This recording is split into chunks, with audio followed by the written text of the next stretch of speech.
I think from 1985,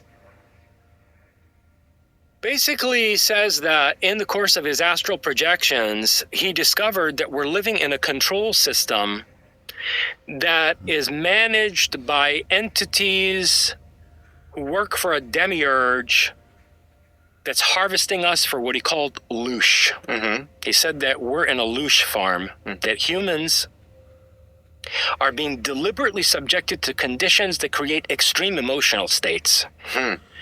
I've found the same thing in the cuneiform, the very language of the gods that was brought from planet Heaven. They talk about this system. Extreme suffering, misery, fear, terror, ecstasy. Tablets of Thoth, aka Jesus, also speak of this same system. Jesus, in the Ethiopian Bibles, talks about this same very system.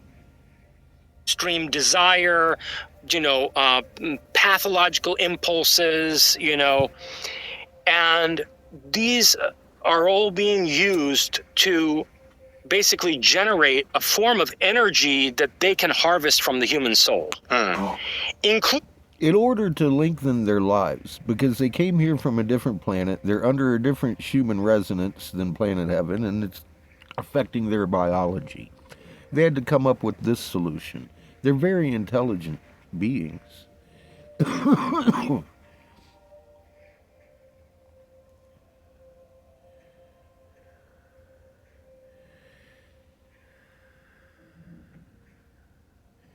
But they say they couldn't read our writing. And they took our pantheon and assumed the identities to hide us from ourselves. This is what they say. Marduk became Ra. Ninjagita became Thoth.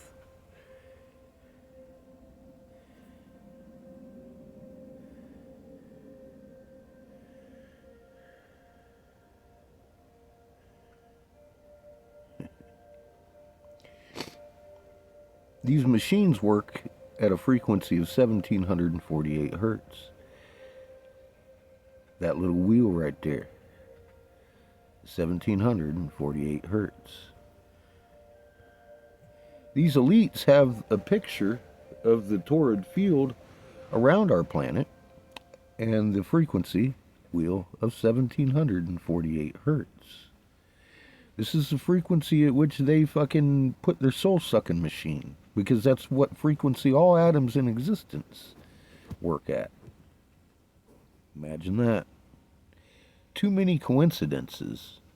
And it pointed me to what homie was talking about there, which I used to never fucking believe. I thought they was fucking lunatics. Holy shit, I was wrong. And I admit when I'm wrong. Over here on Captain Obvious Adventures, on my post section.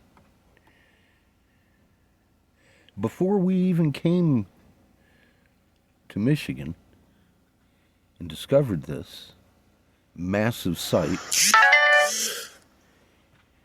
with this huge jade feathered serpent remnant that had been beat the fuck out of by the Jesuit order and buried, marked in red ochre, everybody thought there were people buried there. There weren't. I dug that trying to help Jessica get a heritage site and find her a bone. And we found the fucking effigy of Ninjagita, the blue jade feathered serpent, right there where it belonged, in Michigan, where he was digging pure copper ore. And I had been telling you, if we find this, I'm sure we're going to find something, because she was already finding out-of-date artifacts. I knew where it had to be. It had to be there. Is that a coincidence? Jessica came out of nowhere. I don't know that woman. She's got a heritage site now because we went and visited her. And we've also visited several hundred tribes across this nation and told them we have a 3-sun system. That's why their crops are dying. And had many of them look me square in the eye and say, oh wow, that makes a lot of sense.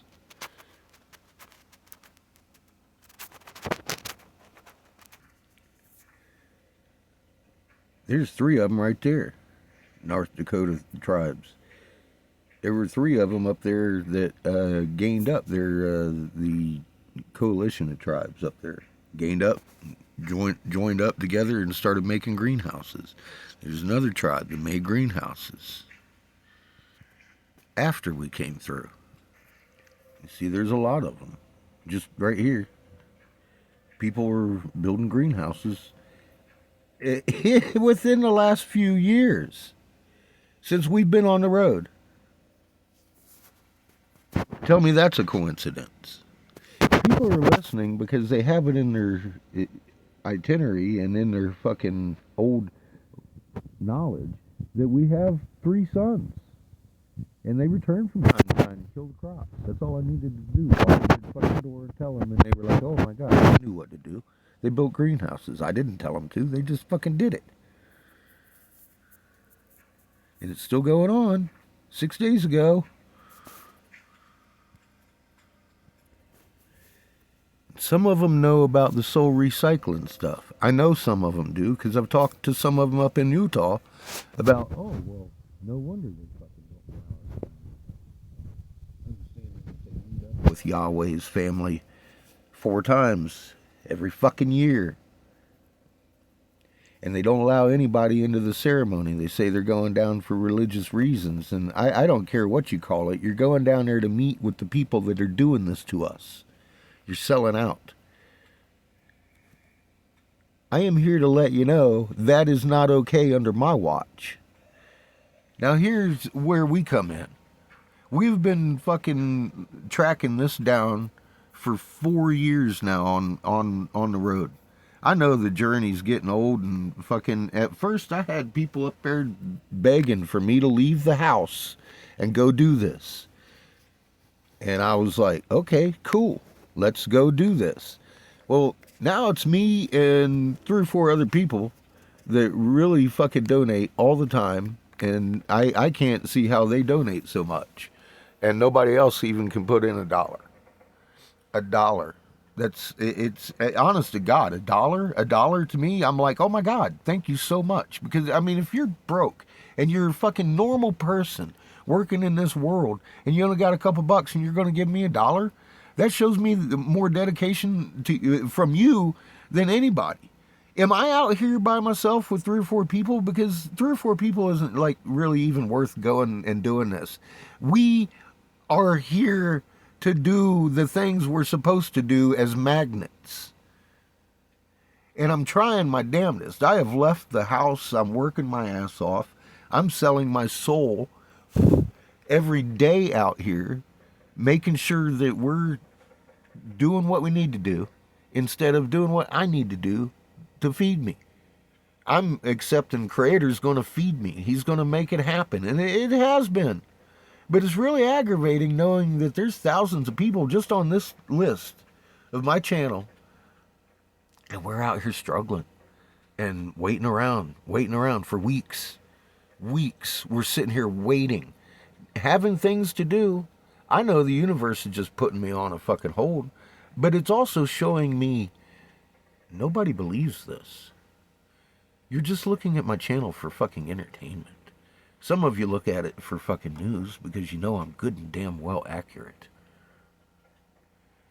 I don't take any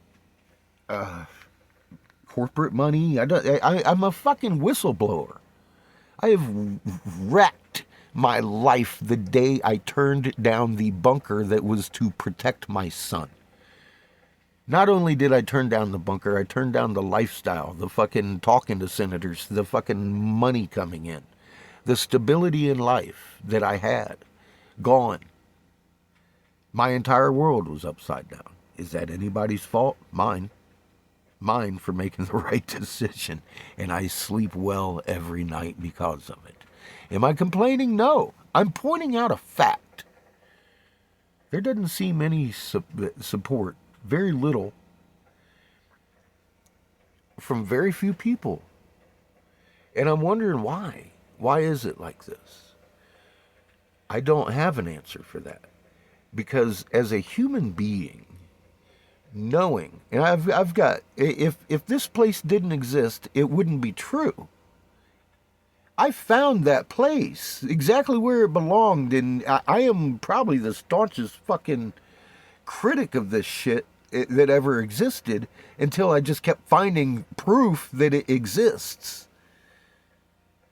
This site right here is the Halls of Amenti. You're looking at it. There's no doubt in my mind this system exists and is running. And if you're a human being and don't want to be trapped in the light and recycled, then why in the fuck would you not be doing everything you could do to help me end this? And we need to go to the Havasu and see these people before we even go backtracking to some of these people that have built greenhouses in our wake, that listened to us as we came through the first time. I feel a strong, compelling urge to go talk to them again. A lot of them out here ignored us, including the Hopi. They're not helping their people. I see people helping their people. I want to go talk to them. Could we?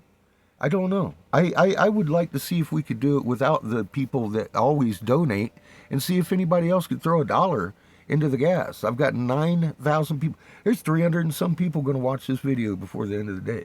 $1 each would send us right to the fucking Havasu. I need $300 in gas so I don't get stuck in the fucking middle of nowhere. See, that's where I'm at. I already know that if I get up there, I'm going to have to beg and borrow and steal to get back. I don't want to go through that this time.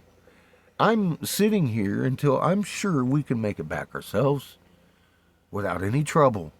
That way I can continue the fucking journey and fucking do what we need to do. But I'm being compelled to wait. Am I the only one doing this? With the help of Judith and Jonathan and Glenn and a couple of other people? Now, yesterday I got 2 people. One person donated 20 and one person donated 7. The person that donated 7 apologized, said that's all they had, and I'm sitting here like beside myself. Thank you so fucking much. Thank you. Thank you. Honestly, thank you. Thank you. The first bolt on that fucking machine is you got your name on it for your $7. That showed me heart. I deeply appreciate it. Thank you. Thank you for helping perpetuate this. You know what you did? You helped pay for the propane that cooled my fridge. Thank you. And Judith, your money's sitting in the gas tank waiting to go to fucking Havasu. Or another tire. Who knows? How many tires have you paid for? It's unfair. Life's unfair. And I so deeply appreciate it, but it makes me feel so guilty every time you send $100. I'm like, Jesus Christ. This lady has $100 every time I need it. Why can't somebody else send $1 100 times? It would be so neat if we could all pull together and do this. $9,600 to take us around the fucking country 3 times again. That's how many subs I got. $1 each. I mean, honest to God, that's. I've got 4 quarters I could actually donate to the cause, and a little bit adds up. I don't know. I feel like I'm out here with a cardboard sign begging for gas. I'm doing the best I can, and we're sitting here on pause because very few of us are out here working for the majority of humanity, for God's sake.